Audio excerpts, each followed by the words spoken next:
Alô, você, meu caro estudante, nós vamos trabalhar agora um assunto muito importante de história, que, aliás, tem uma relação muito próxima com a história do Brasil, muito embora esses acontecimentos tenham ocorrido na Europa. Eu me refiro à Era Napoleônica, que, na verdade, foi um desdobramento da Revolução Francesa. Foi uma espécie de etapa final da Revolução Francesa, quando as conquistas burguesas serão devidamente preservadas, ampliadas, estabelecidas, quando o absolutismo monárquico tem realmente um golpe bastante duro, quando a igreja perde definitivamente os seus privilégios, não é? Mudanças profundas vão ocorrer também no campo econômico e, claro, como eu disse, tem uma repercussão muito forte na história do Brasil. Vem comigo que nós vamos apresentar aqui em alguns poucos minutos conceitos elementares, conceitos básicos sobre esse período que começa em 1799 com o golpe do 18 Brumário e se estende até o longínquo ano de 1815, ocasião na qual Napoleão foi definitivamente derrotado e preso, e de onde não sairia mais vivo da prisão. Então eu vou compartilhar a tela aqui com vocês para a gente dar uma olhadinha nesse material. Olha só, o Império Napoleônico, Congresso de Viena, esqueci de falar, é algo também igualmente importante, né? A Santa Aliança e o Congresso de Viena. Vou dizer o que foi isso um pouco mais adiante, já na reta final da nossa aula. Essa é a imagem, uma das imagens consagradas de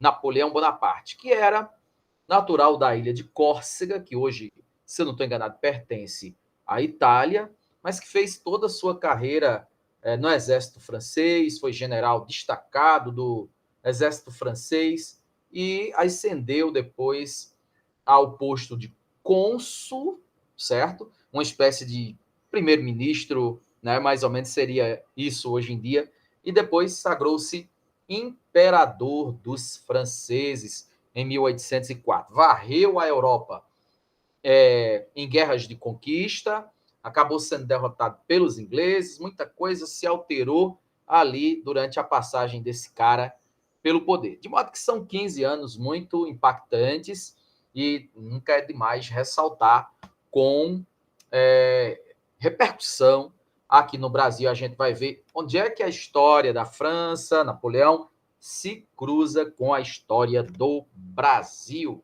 tá certo? Olha só, quero fazer poucas leituras, né, mostrar mais algumas imagens, e esse tópico aqui ele vai falar sobre o impacto que teve Napoleão na história do Brasil. A gente já inicia por esse ponto. Napoleão, ele decreta em 1806 o bloqueio continental. O que foi o bloqueio continental? Sem poder derrotar os ingleses no campo militar, a Inglaterra é uma ilha, tinha a marinha mais poderosa do mundo, Napoleão tinha dificuldade de invadir militarmente falando a Inglaterra, e aí ele até conspirou assim ideias muito mirabolantes para a época, avançadas para a época, impraticáveis para a época, como construir um túnel por baixo do Canal da Mancha e chegar até a Inglaterra, ou com balões você fazer a travessia e chegar até a Inglaterra, mas nada disso se concretizou, e ele teve então a ideia de decretar o chamado bloqueio continental, proibindo, olha a audácia, todos os países da Europa de comercializarem seus produtos com a Inglaterra. Quem o fizesse, quem desobedecesse, quem furasse o bloqueio, seria invadido. Essa foi a promessa. Promessa esta cumprida quando os russos desobedeceram, quando outros países da Normandia desobedeceram, enquanto Portugal e Espanha também desobedeceram. Por que essas nações desobedeceram? Não é tanto porque temiam, porque não temiam Napoleão. Temiam, ele tinha um exército poderoso que tinha uma certa áurea de invencível, não era, lógico, mas tinha essa fama de imbatível. Mas a questão é que essas nações eram muito dependentes, economicamente falando, dos ingleses, não tinha como cortar simplesmente, do nada, assim, relações comerciais da noite para o dia. Então, isso era absolutamente impraticável. E rompendo, então, o bloqueio continental, essas nações foram invadidas, ou seja, Napoleão, ele cumpre com a promessa que havia feito, né? Qualquer nação que desobedecesse o bloqueio continental seria invadido. É por isso que a corte lusitana, Dona Maria I, a rainha, né, apelidada de a Louca, porque ela realmente teve problemas mentais, o seu filho, o príncipe regente Dom João VI, que é o pai do nosso Dom Pedro, né? O avô do Dom Pedro II. Então, essa corte de mala e cuia foi a primeira vez que isso aconteceu, nunca tinha ocorrido e nunca mais voltou a ocorrer. Um fato que a gente chama de sui generis, né? Único, quando a corte europeia ela se muda de mala e cuia para a sua colônia aqui na América, porque eles estavam fugindo de Napoleão. A invasão napoleônica não tardaria a acontecer. Um dia antes, a corte junta lá os seus tesouros, todas. A corte, mais ou menos assim, entre funcionários agregados, integrantes da corte, ministros, parentes. Vem aí umas 5.000 pessoas, desembarcam primeiro na Bahia. Carlota Joaquina, a esposa de Dom João VI, não gostou nada de Salvador e acabou, depois eles vindo para o Rio de Janeiro, que era a capital do Brasil já nessa época, desde a época do ouro, né? O que acontece? Eles vão permanecer no Brasil, é o que a gente chama de Era Joanina, o período joanino, entre 1808 até 1821, certo? Porque em 21 explode a revolta do Porto, lá em Portugal, e o rei Dom João VI é já rei, né? Porque a mãe morre, Dona Maria I, a louca, em 1816, e ele já monarca, volta para a Europa, abrindo caminho aqui para o Dom Pedro, para a independência do Brasil, que é uma outra história. Então, a Era Joanina, pessoal, ela vai impactar no Brasil assim de forma definitiva. O Brasil era um antes da vinda da família real portuguesa para cá, se tornou outro, muito mais estruturado, podemos dizer assim, após a estada aqui durante 13 anos, né, da família real portuguesa. Então, o impacto é esse. A era napoleônica, ela ocasiona a fuga da família real, as guerras napoleônicas, melhor dizendo, né? Ocasiona a vinda da família real portuguesa para o Brasil, que transforma o Rio de Janeiro em sede do Império Português, não é? E isso tem um impacto gigantesco, até como forma de estruturação do país, do Brasil, como nação soberana, poucos anos depois proclama a independência, e não foi à toa, tem tudo a ver com a chamada Era Joanina, e isso está de forma umbilical, né, atrelado com as guerras napoleônicas. Então, deixa eu mostrar aqui outros tópicos que nós temos aqui, pessoal. Deixa eu aqui mostrar aqui para vocês as fases da era napoleônica. Não sei por que não está passando, mas eu posso aqui ampliar e mostrar para vocês aqui que essa é a primeira fase, ó, o consulado, quando Napoleão tornou-se cônsul, ou seja, uma espécie de premier, né? Uma espécie de primeiro-ministro, se fosse para comparar com o cargo nos dias de hoje. Foi o chamado golpe do 18 Brumário, que na minha aula 3 sobre a Revolução Francesa eu explico, foi bem um golpe, na verdade foi um acordo feito entre as elites na França para assegurar as suas conquistas, assegurar que a burguesia continuaria com seus privilégios, com seus direitos, e Napoleão se mostrava, naquele momento, uma figura capaz de manter, né, essas benesses para a burguesia, ao mesmo tempo em que conquistaria vitórias militares frente à coalizão externa. Quem vem assistindo a aula 2, a aula 3 da Revolução Francesa, sabe do que eu estou falando, né? Países que se organizam em uma liga capitaneada pela Rússia, Prússia, pela Inglaterra, pela Áustria, tinham por objetivo acabar com a Revolução e restabelecer os poderes absolutistas dos Bourbons, né? Napoleão impediria, de fato, impediu que isso acontecesse enquanto esteve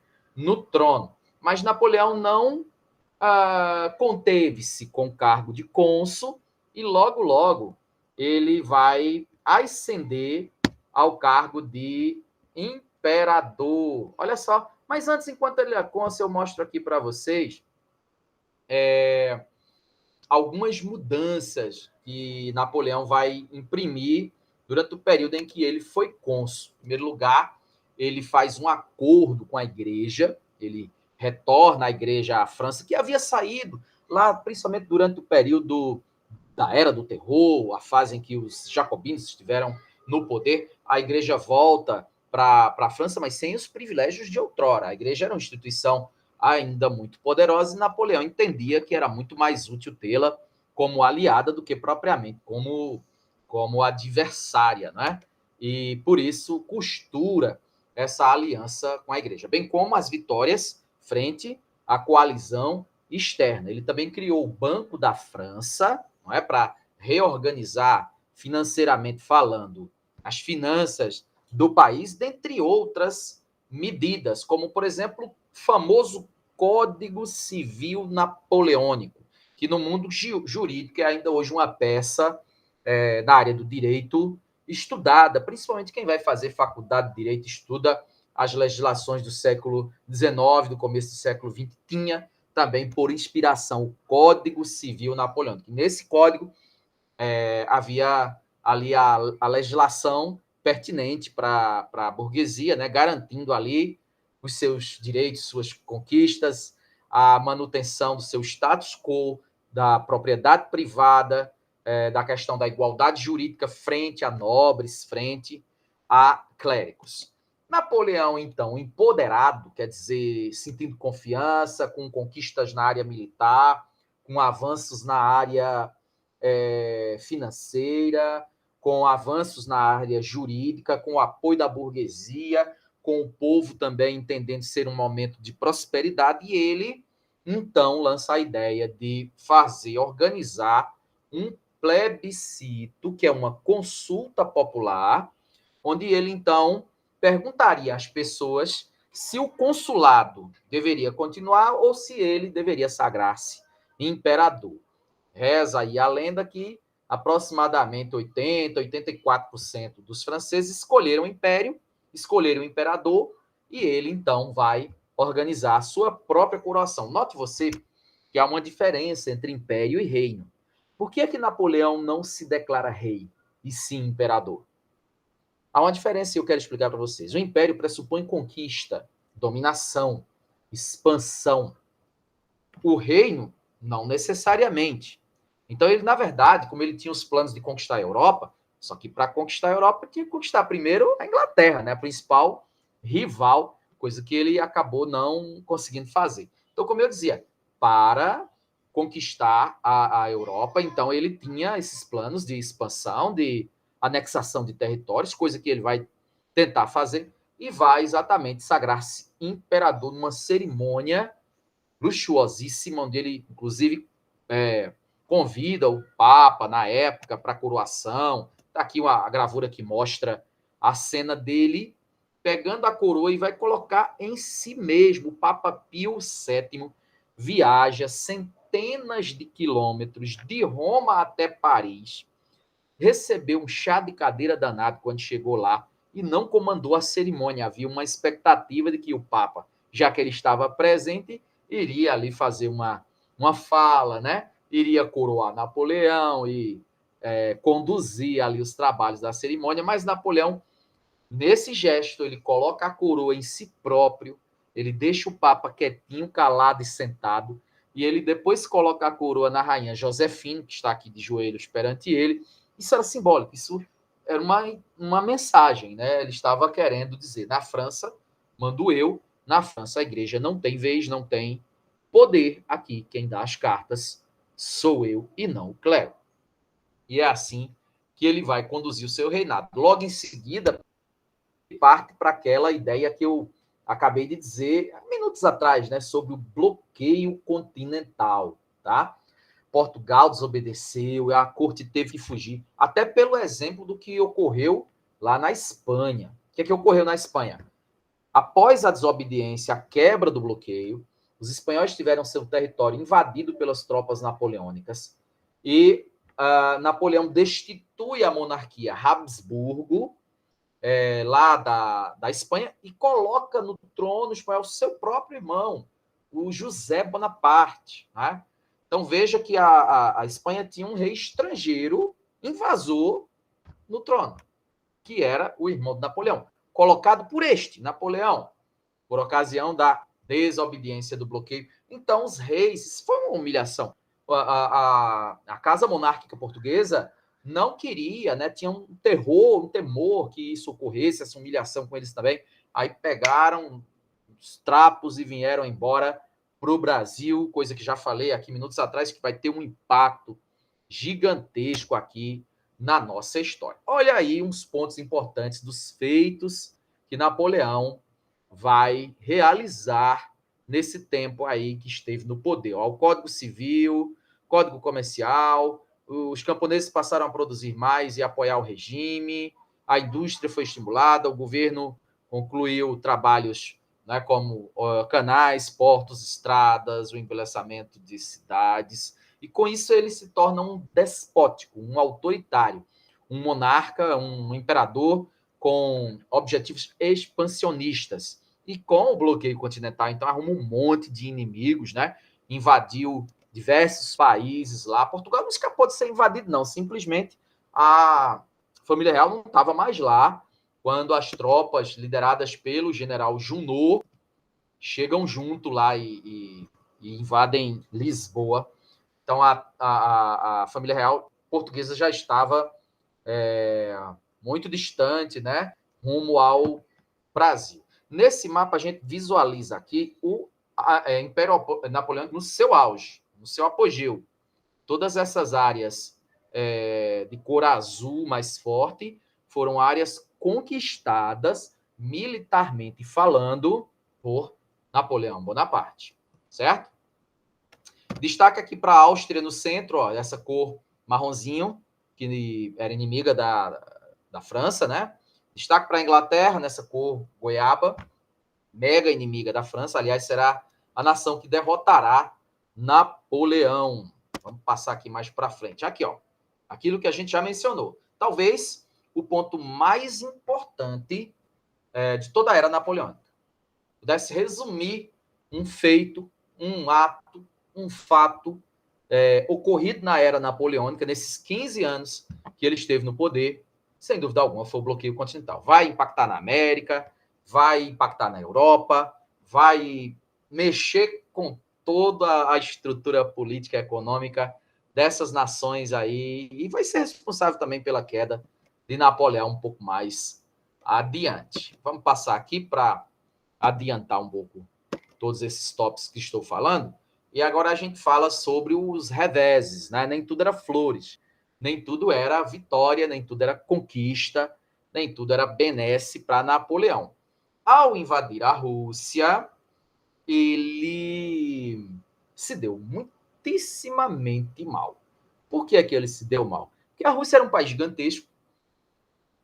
Ocorre que quando ele estava próximo de São Petersburgo, que era a capital, sobrevém um inverno rigorosíssimo, neve pesada, temperaturas muito abaixo de zero, sem que o exército de Napoleão estivesse ali preparado para enfrentar essa barreira.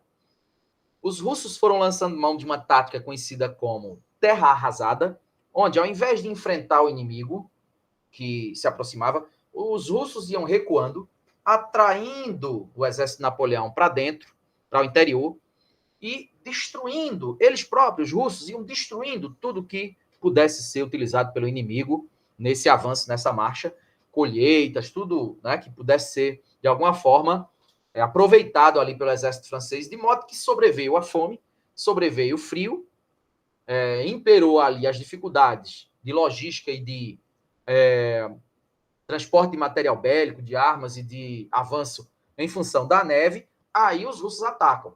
E Napoleão perde aproximadamente metade do seu exército, que era ali em torno de 600 mil homens. Ele só volta em cerca de 300 mil recua, foge, capitula, não é? Vai se debandear diante desse revés e perde metade do seu exército, ou seja, ele não teve como mais, depois dessa derrota, segurar o avanço dos ingleses, o avanço dos austríacos, que também perceberam as fragilidades de Napoleão, né? Que não era invencível. Isso acaba também um pouco com a moral, com essa áurea de imbatível e dá mais combustível para os adversários ao dizerem, bom, se os russos conseguiram, nós também pudemos fazer, né? E Napoleão, então, ele é derrotado na Batalha de Waterloo em 1515, na Bélgica, preso na ilha de Elba, conseguiu fugir, retorna para aquilo que ficou conhecido como Governo dos 100 Dias, é preso de novo, enviado para a ilha de Santa Helena e de lá só saiu morto em 1821. Durante o tempo em que ele ficou preso, ainda vivo, antes de 1821, se organizou o Congresso de Viena. Viena, capital da Áustria, né? Onde os países ali da Europa Central vão se organizar, e alguns da Europa Oriental, como a Rússia, né? Para que não houvesse um novo Napoleão, quer dizer, um novo imperador aí de algum país europeu querendo dominar todo mundo, invadir todo mundo, conquistar todo mundo. Então, a França, ela restituído os poderes dos Bourbons, né? Já tinha morrido Luís XVI, já tinha morrido Luís XVII, que era o filho, mas tem um irmão dele vivo, Luís XVIII, que assume o título de Luís XVIII. Ele é empossado, ele é colocado no trono da França, se restabelece o absolutismo e fica determinada ali uma série de medidas entre os países signatários, surge a Santa Aliança, que, aliás, recebe esse nome também em função da participação da Igreja no seu retorno de protagonista ali das relações geopolíticas da Europa. Eu vou agora fazer uma pequena leitura com vocês aqui acerca desses objetivos aqui do Congresso de Viena. Olha só. Na política, restaurar as monarquias que haviam sido depostas. Tinha os Habsburgo da Espanha, tinha os Orleans e Bragança de Portugal, que agora teriam que voltar, né? Estavam no Brasil, vocês já sabem. Tinha também os Bourbons da própria França. Instrumento de ação, ó, a Santa Aliança, aliança política e militar, reunindo exércitos feudais prontos para intervir em qualquer situação onde o antigo regime estivesse de alguma forma ameaçado. Lembrando que antigo regime é um sinônimo de absolutismo. Tá aqui os participantes, ó, o príncipe Clemens Wenzel von Metternich, que era o governante da Áustria naquele momento. Também o rei da Prússia, que depois veio a ser a Alemanha, né, Karl August von Hardenberg, e temos também participação aqui do chamado Reino Unido, né, da Inglaterra. Então, o absolutismo seria restaurado. Outro ponto importante é que havia um plano para se recolonizar porções da América que haviam sido declaradas independentes. Então, eles queriam invadir a América de novo, recolonizar de novo, e aí é onde surgem muitos movimentos independentistas, separatistas, em praticamente toda a América Latina, e o Brasil vem nesse bolo em 1822, antes que a Europa pudesse tomar uma contraofensiva e recolonizar o Brasil, que já havia sido elevado à categoria de Reino Unido, a Portugal e Algarves. Aí vem um processo de independência, não só no Brasil, mas, como eu disse, em várias regiões aqui da América do Sul. Bom, pessoal, feito esse resumo, esse apanhado geral, né, toda essa tomada aí de tópicos, de pontos sobre o Congresso de Viena, Santa Aliança, restauração monárquica, Napoleão Bonaparte, que os 15 anos é dividido em 3 partes, né? Você lendo no seu material, você vê, primeiro tem o consulado, depois o império, depois o governo dos 100 dias, quando ele foge da ilha de Elba e governa a França ainda mais por 100 dias, mas é definitivamente derrotado e enviado para Santa Helena, como eu disse, de lá não saindo mais com vida. Suspeita-se que ele tenha sido envenenado, muito embora com arsênio, muito embora a causa mortis da época tenha sido um estrangulamento causado, uma hemorragia interna causada por uma úlcera estomacal. Valeu, gente. Até a próxima, se Deus quiser. O que nos resta agora é ler, responder exercícios, pesquisar, aprofundar no assunto, se inteirar mais, mergulhar mais fundo nesse tema, para compreendê-lo de forma cada vez mais independente. Valeu, gente. Até a próxima. Tchau, fiquem com Deus. E vamos nessa. Fui.